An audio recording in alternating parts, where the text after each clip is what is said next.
Вы знаете кого-нибудь, кто воспользовался услугой «Русская невеста по почте» и смог познакомиться с девушкой? Если да, то как сложились их отношения? Я одно время работал с женщиной из Сибири, которая как раз была такой невестой по почте. Она была очень умна, хороша собой, с ней было очень весело работать. Ее муж был лет на 10 старше ее, но они оба очень любили друг друга. По-моему, когда мы с ней познакомились, они были замужем уже около 5 лет. У себя дома в Сибири она была учительницей физики. Однако экономика там в такой жопе, что ей месяцами не платили зарплату. И в итоге она просто перестала появляться на работе. Здесь она работала волонтером в старшей школе, хотя у нее самой не было детей этого возраста.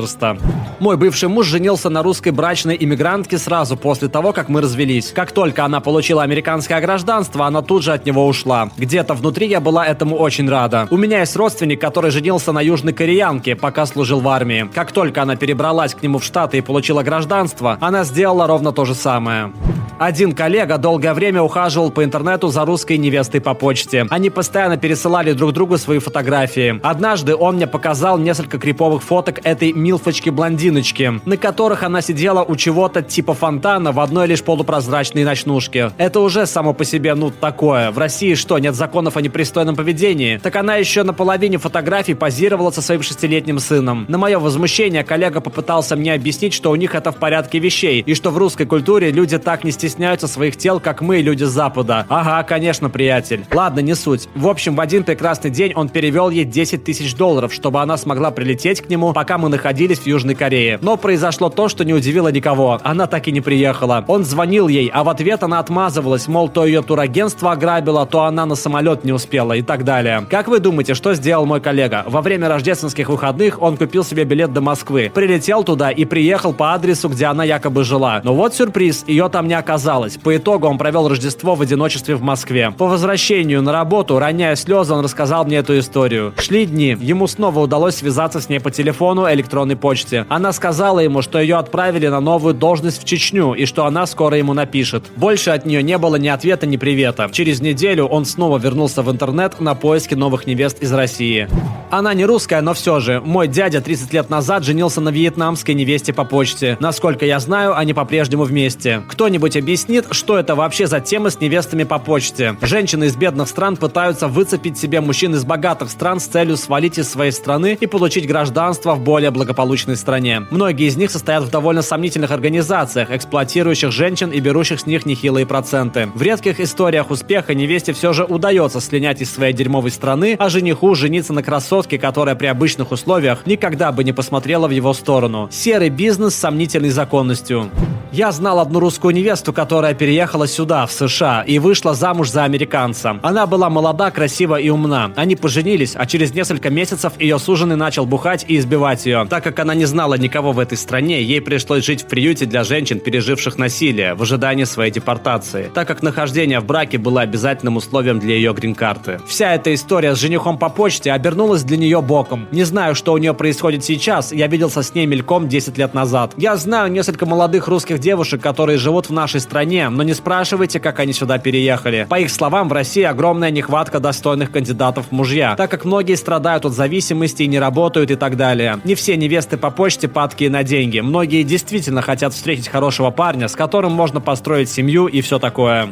У меня две истории. Девочка, с которой я учился в старших классах. Ее мама была невестой по почте. Мама перевезла с собой ее и ее сестру. У них охренительная семейка. По крайней мере, ощущение было такое, что они очень счастливы. Однажды папа отвел нас с сестрой в сторонку и сказал: «К нам едет жить женщина по имени Ольга и ее 2-летняя дочь. Если вы против этого, дайте мне знать, и я все отменю». Мы с сестрой знали, что она была невестой по почте. Нам было плевать. Потом проходят месяцы. Мы ни слова не слышим об этой женщине. Спрашиваем у отца. Он сказал, что Ольгу ограбили по дороге в аэропорт. Мы с сестрой решаем, что это пиздеж. Позже оказывается, что папа отправлял ей деньги. Как минимум $3000. Все мы понимали, что произошло, но никто эту тему больше не поднимал.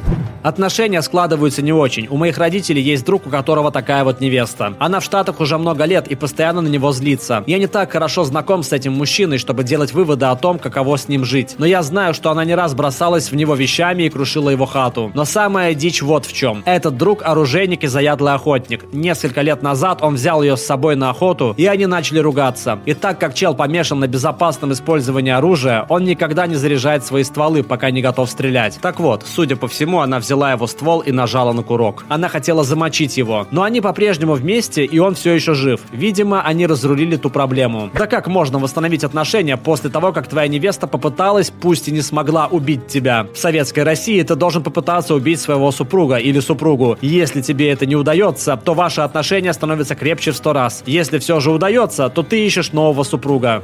Пусть она и не была невестой по почте, я женился на женщине из Чехии, которая находилась тут по рабочей визе. Первый год наш брак шел вполне нормально, но потом все резко изменилось, когда она на 6 недель улетела к себе на родину. Вернувшись домой, она целый месяц вела себя как конченая сука. Все жаловалась мне, как она скучает по семье. Потом я однажды прихожу с работы домой, а оттуда все вынесено. Проверяю наши банковские счета, и там пусто. Я набрал ее, она подняла трубку. Сказала мне, что она снова сошлась со своим прошлым парнем, пока навещала семью, и что обратно ко мне она уже не вернется. Со слов ее тети, с которой у меня до сих пор хорошие отношения, первое, что она сделала, когда вернулась на родину, купила ее новому мужику тачку из салона. На данный момент, насколько мне известно, деньги у них закончились, и они живут на чешское пособие, потому что ее мужчина считает, что он слишком крут, чтобы идти на обычную работу, а она все собирается стать моделью. Чехия, ура, моя страна! Она вела себя как конченая сука. Блять. Ну, положительным моментом в этой истории было то, что она открыла для меня чешскую кухню. Раньше я терпеть не мог грибы, но она мастерски использовала их в своих блюдах.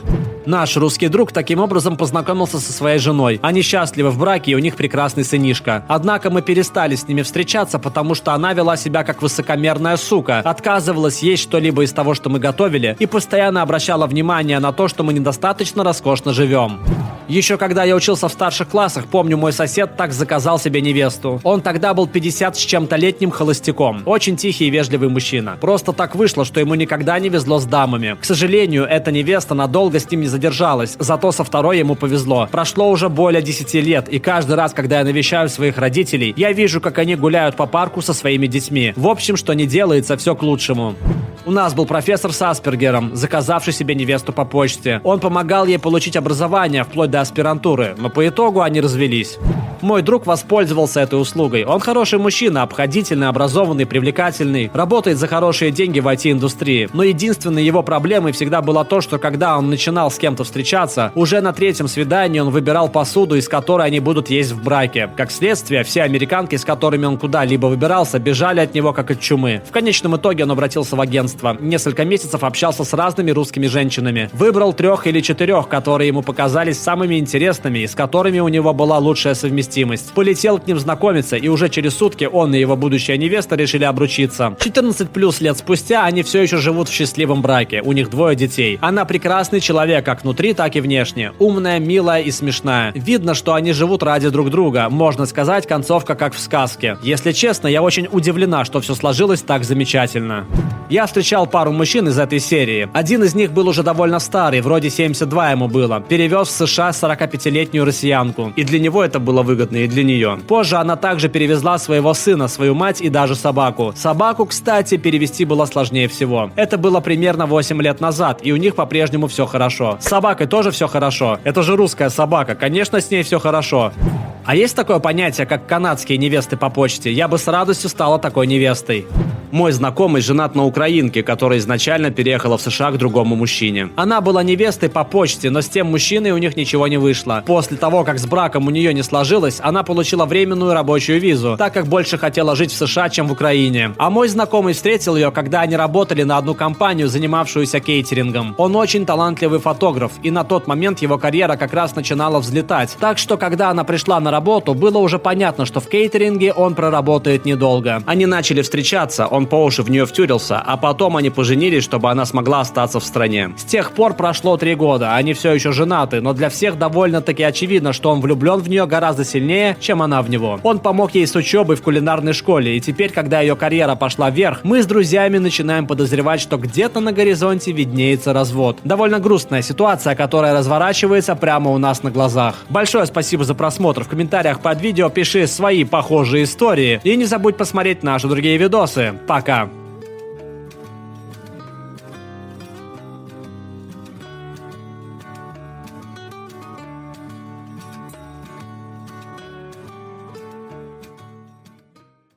Alright, everyone's presentations are done. Nick, the manager, said as he tried to move the discussion forward. Excuse me, I haven't. I recently found out something. Nick interrupted me and began to speak. There's apparently someone in this department who didn't graduate high school and is just a part-timer. Meetings should be for employees only. Absolutely right. His lackey, Mike, of course, agreed with Nick. I'm leaving. After leaving the meeting room, I started to shut down my computer. I noticed that an email had arrived, not in my personal inbox, but in the company's shared email. Thinking, there's no point in speaking up, no one will listen, I went home quietly. The next day, I heard a commotion from Nick's desk. He was staring at his computer screen, his face pale. Nick? Is something wrong? Mike looked at the screen with him. And he turned even paler than Nick. Why is he so angry? Knowing the reason for Mike's distress, I thought to myself, serves them right. My name is Adam. My mother passed away when I was in the 9th grade, and I was raised by my father. Well, you could hardly call it being raised. After my mother passed, my father changed. He drowned his sorrows in alcohol, and though he still went to work, he squandered our living expenses on horse racing. Because of that, I had to start working part-time as soon as I entered high school. Every month, I went to the convenience store with bills in hand that couldn't be auto-deducted from my father's account. Even though I endured it because I didn't want to be alone, I reached my limit in my 2nd year of high school and dropped out. I found a live-in job at a distant inn. Thank you for everything. The day I left home, my father, still staring at the TV, spoke. Take care. That was our last conversation. Back then, 18 wasn't the age of majority, so I needed my father's permission to work, and I couldn't hide my place of employment. Yet, my father never visited me even once. I kept working just to survive, and before I knew it, I was 42. Years of hard work paid off, and I was transferred to the headquarters. I was thrilled to be recognized by the company, as I thought I'd be working in the field until retirement due to my lack of formal education. Listen up. Our work can change the future of our employees. Don't drag us down. On my first day after the transfer, Nick, dressed in an expensive suit, spoke sternly. There was a reason for this. Our inn was located in a prominent tourist destination, known so well that everyone in the state could sing its commercial jingle. At its peak, we had 5 locations within the state. But that was long ago. Due to financial difficulties and aging facilities, only the place where I had worked for many years and the original establishment remained. I was prepared to lose my job anytime, but now there was a glimmer of hope. With the rise of social media, the tourist area where the inn was located started gaining attention again. Depending on how hard the sales department, where I was transferred, worked, we could either thrive or be forced to give up this prime location to the new hotel chains continuously popping up. For Nick, who had switched careers from another industry to strengthen our sales, this was a battle he couldn't afford to lose. I understood why he had to be strict. I will do my best. Nick sneered at my enthusiastic declaration. Did you not hear what I said? I'm sorry. I thought I was listening carefully. Out of habit from years of customer service, I apologized reflexively, though I had no idea what had offended him. Someone was watching me with a smirk. In this department, there are those who are expected to excel and those who have been shoved here because they have nowhere else to go. You are the latter. It was Mike, the section chief. He's 7 years younger, at 35. But he was called to headquarters much earlier than I was and had been moving around within the headquarters ever since. I'm not jealous, but I can't accept that he's my boss. Graduating from a prestigious university, he has an unusually high pride and caused many problems as a newbie, making things very difficult for me when I was the front desk leader. When I found out Mike was transferred to the sales department a month before me, I was disheartened. Mike is right. With just a middle school diploma, there's not much you can do. Don't even think about achieving results. As if I didn't exist, Nick remarked, I'm thirsty. Mike eagerly ran to the coffee maker. It seems Mike is Nick's lackey. I regretted being happy about my transfer to headquarters, wishing I had stayed on site forever. Send a direct mail to every company on this list by the end of the day. Nick only assigned me tasks that even a new graduate could handle. What? There are over 1,000 companies. You want me to send to all of them by today? Yes, if you and your fellow misfits split the work, even those with nowhere else to go should finish by today. I glanced at the employees typing away expressionlessly. They were worn out from customer service, only thinking about leaving on time, or were women reassigned after having children. With zero motivation for work. Even Sam, a new graduate from the same university as Mike, who was supposed to be among the expected achievers, had no enthusiasm for the job. Having joined the company wanting to do customer service. I don't care what they say, I plan to quit anytime, he said. Only Nick and Mike were highly motivated, making all the decisions between the two of them. I originally only wanted to work at the inn to survive and had no particular attachment to this job. I swallowed my words, thinking I had no right to reprimand them. About a month after the transfer, Nick told us with a frustrated look. To commemorate the 50th anniversary, we've decided to create a plan exclusive for one group per day. Originally, Mike and I were supposed to come up with it, but our president, Mr. Thompson, insists on hearing everyone's opinions. So, you all get a chance. As Nick explained, Mike began handing out prints. Make sure not to embarrass Nick. If your ideas are half-baked, you'll have to redo them. It seemed that they had printed his handwritten notes by Mr. Thompson, which included several questions and a section for free responses. It made sense why Nick had to seek our input, given that all responses had to be submitted to Mr. Thompson. We were given a week to think about it, and a meeting was scheduled to compile our ideas. My plan is to let guests enjoy both the old and modern America. Nick began the presentations. Guests would watch a master confectioner at a nearby traditional sweet shop make sweets in front of them. The welcome drink would be premium tea in a bottle. Nick's plan was certainly attractive. After his presentation, Nick called on us to present in the order we were seated. Just as I stood up for my turn.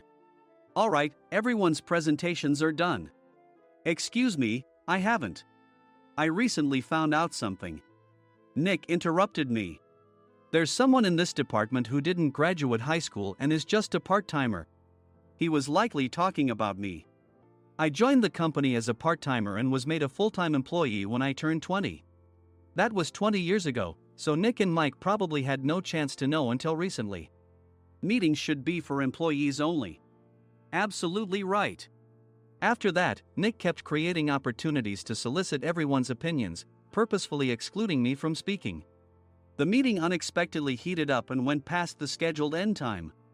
A few people asked to leave, and the discussion continued with the remaining few. Still here? Normally, you'd leave in that situation. Though I had no attachment to the job initially, hearing kind words from customers made me want to make them happier. For someone like me, with nowhere to go, the inn was my home and customer service was my life. I felt pathetic about my current self. I'm leaving. I left the conference room and started shutting down my computer. I noticed an email had arrived, not in my personal inbox, but in the company's shared email. Thinking no one would listen to what I had to say anyway, I quietly went home. The next day, while preparing the DM as instructed, I heard a commotion from Nick's desk. In his haste to stand up, he hit his knee on the desk. He stared at his computer screen, his face pale. Nick! What's wrong? Mike, thinking he should be the first to rush over, approached Nick while still wearing his coat. He peered at the screen with Nick. And he turned even paler than Nick. Why is he so angry? Who is responsible for this company? Nick, more irritated than ever, asked, and Mike answered without checking. Probably Sam. Sam wasn't there because he was attending a morning training session for new hires. Nick gave up on getting angry and returned his gaze to the screen. They were looking at an email that arrived right after the end of the working day yesterday. Apparently, no one, including me, had checked it before leaving. The email was from a large company that used us for their annual employee trips. The president and executives of that company also frequently used our services personally. President of the company, Mr. Mason himself, had declared that neither he nor his company would ever use our services again.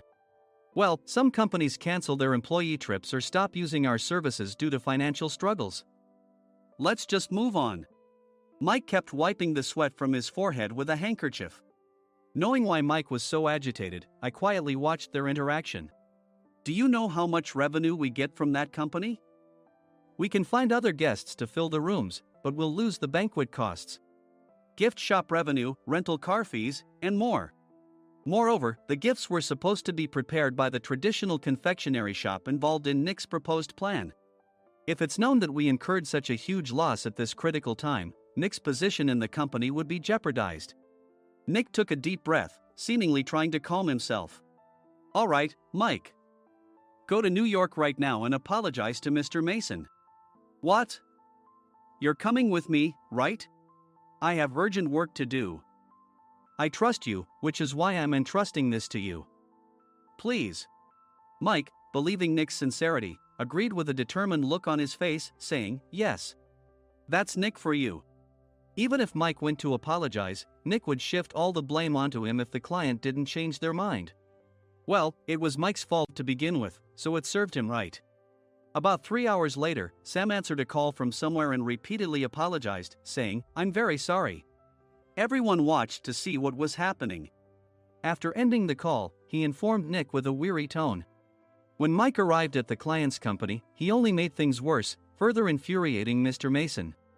He was demanding, get his boss here immediately. It was no wonder Sam was exhausted, dealing with such a call right after returning from training. What is that idiot doing? All right, Adam, you're coming with me. If sacrificing Mike didn't work, then I must be next. Normally, I'd want to refuse at all costs, but I saw an opportunity in this situation. If I can be of assistance, I'd be happy to join you. I obediently followed Nick, and we flew to New York. When we introduced ourselves at the reception, it became clear how serious the situation was, as the receptionist personally escorted us to the president's office.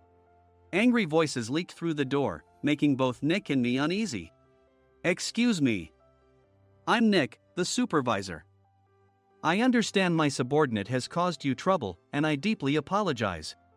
Nick, with his experience in the corporate world, knew enough to offer an apology before excuses. However, his customer service skills left much to be desired. I sighed as I saw Mike trembling like a small dog in the corner of the room.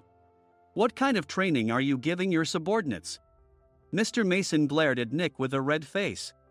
The intensity of his gaze made even Nick take a step back. Regrettably, I joined this company only 2 years ago and was unaware of Mike's issues. I should have identified his shortcomings sooner. Indeed. I should have realized sooner. No sensible person would come to apologize and then give a lengthy presentation on the drawbacks of not using their in.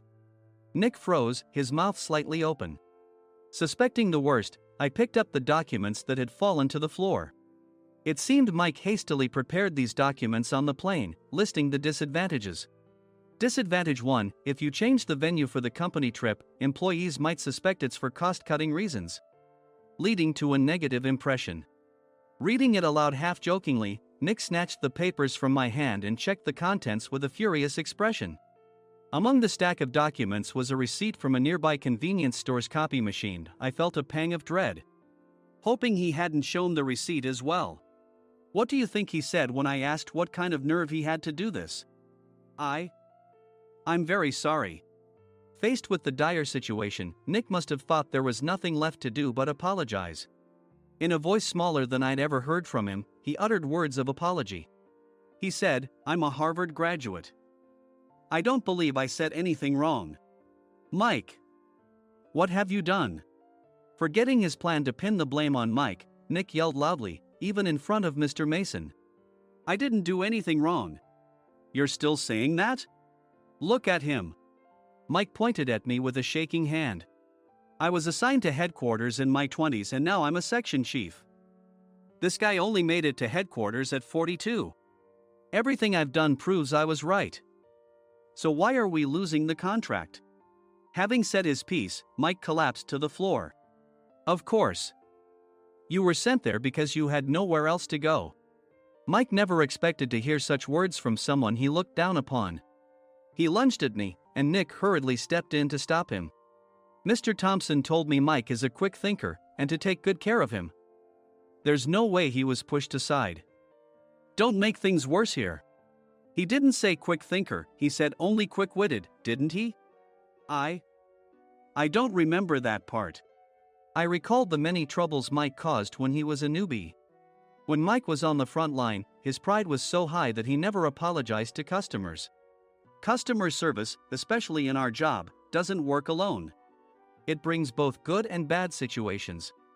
If the front staff or housekeepers made mistakes, or the cleaning company didn't properly clean a room, one had to apologize to the customers regardless of personal fault.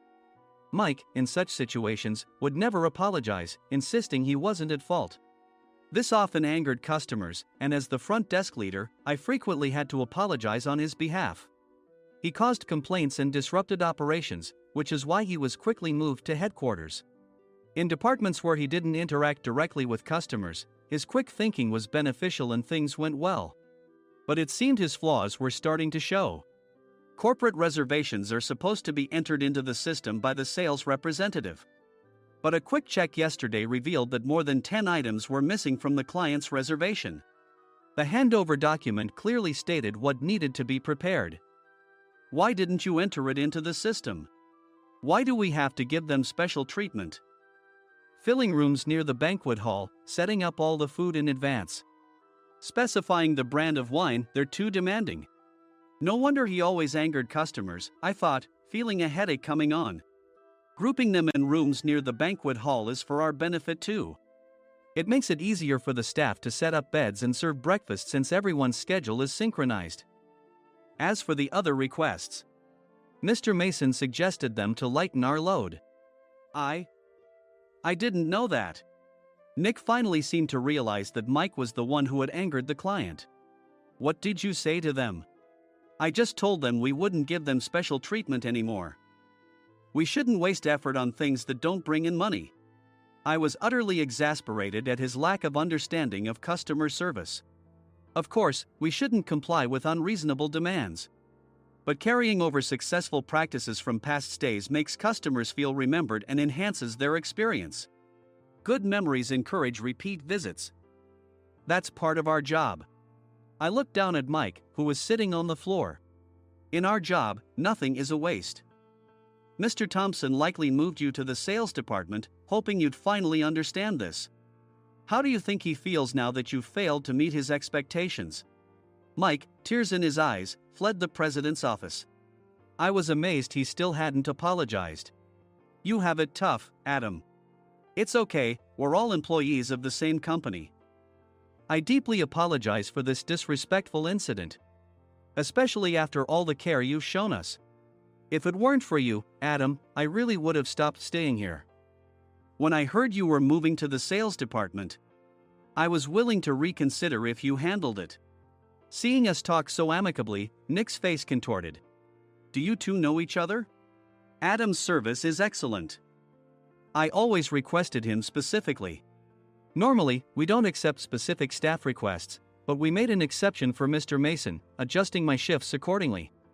He had personally stayed at our hotel just before my transfer, and during casual conversation, I mentioned, I'm moving to the sales department soon. If I hadn't told him then, things could have been much worse. Please continue to take care of us. I look forward to it. On the return flight, Nick awkwardly offered me a can of beer. It's still working hours. Of course, I had no intention of forgiving him for a single beer. Nick might try to pin everything on Mike and avoid any consequences. While pondering this, a startling fact came to light. Nick, the tea bottles for the plan have arrived. I handed Nick a bottle labeled with our inn's name. They look good. What are you talking about? These are plastic bottles. I had assumed we would use the trendy, high-end bottling tea. But what arrived were ordinary plastic bottles of tea with customized labels. The only unique aspect was the label, which had the inn's name, making it look customized. Upon further investigation, I discovered that a substantial amount of money was set to be paid to the tea company. It was priced like bottling tea. Does this plastic bottle really cost $100 each? The tea inside is specially blended for us. The extra cost is for that. Wouldn't it be better to use another tea company? Or is there a specific reason we must use this one? As Nick continued to make excuses, I showed him a printed email. I informed the tea company's president, Mr. Mitchell, that we discovered irregular payments and he confessed. He said you two were high school classmates and planned to split the extra money. That idiot. Why did he confess? That's not important. You should worry about yourself, this could turn into a police matter. Opening the bottle cap, I suggested. How about calming down with this tea? It supposedly has a relaxing effect. Nick drank the tea frantically. In the following days, decisions were made about their fates. Mike was reassigned to the General Affairs Department, with no chance of transfer or promotion, as per Mr. Thompson's orders. As for Nick, since the payment to the tea company hadn't yet been made, he narrowly avoided legal trouble. Instead, he was encouraged to leave the company, and to avoid further complications, Nick submitted his resignation. Rumor has it that connections between HR departments have made it difficult for him to find new employment. Even though it was good to have those two gone, something unexpected happened in the sales department. Everyone became motivated and united in refining the 50th anniversary plan. In the end, my plan was adopted. We collaborated with the Tourist Information Center to provide personalized guides. The plan, tailored to the number of guests, was truly special for the 50th anniversary. Hey, is Adam's family coming to stay? I immediately booked that special plan for my family. Sam noticed it on the reservation list and quickly picked up on it. Yes, I'm inviting my father. That's great. I might invite my parents too. I lacked the courage to face my father just as Adam. But here, with the confidence Mr. Mason praised, I felt ready. The 50th anniversary plan was a perfect opportunity to reconnect with my father. I hoped to bring back the days when we could laugh together as we once did.